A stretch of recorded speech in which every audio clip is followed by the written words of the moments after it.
მენატრება ხორცი წვრიანი საჭმელი მენატრება აღარ შემიძლია უნარი აღარა მაგრამ აი ძალა აღარა მაგრამ თქვა მოგენა მე შეერივა და რა მგდა ძალიან შეერივა მენატრება აი ხილი ხორცი რაღაც შვილები არა ვერ გავაჩინე მე ძალიან უბედური ქალი ვარ ცხოვრებაში კარგი არაფერი არ მინახია არაფერი არავინ არ აყავს მე უფალი მყავს ჩემგვერდ ბებო, როგორ ფიქრობთ, შვილები რომ ყოლოდათ, როგორ იქნებოდა დღეს თქვენი ცხოვრება? კაი ცხოვრება მეკნებოდა, ესე არ დავიტანჯებოდი და ესეთ უბედურობაში არ ვიქნებოდი. ფეხმოტეხილი ზინაიდა ბებო, ასევე ავადმყოფ მეუღლესთან ერთად უფასო სასადილოში მიდის.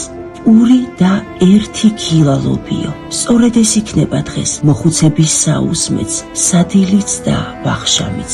ხორციან წვნიანსა და ხილზე კი უიმედოდ, მაგრამ მაინც იოცნებებენ. საბრალო ბებო კიბიდან დაგორდა და ფეხი მოიტეხა. საშინელი ტკივილების ტანჯავს. ღმერთო, როგორ გაუმწარდა სიცოცხლის უკანასკნელი წლები ამ ღვთისმიერ მოხუცს.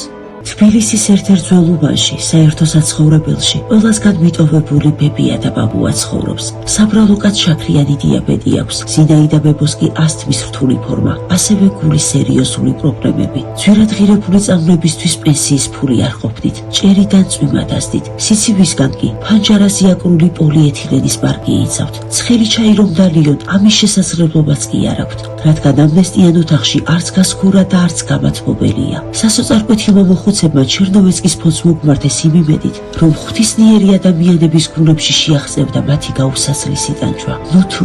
ნუ თუ ეს უკანასკნელი იმედიც გაუცრუვდებათ, ნუ თუ ცივსამარეში ჩაიტანენ იმედგაცრუების საშინელ ტკივილს.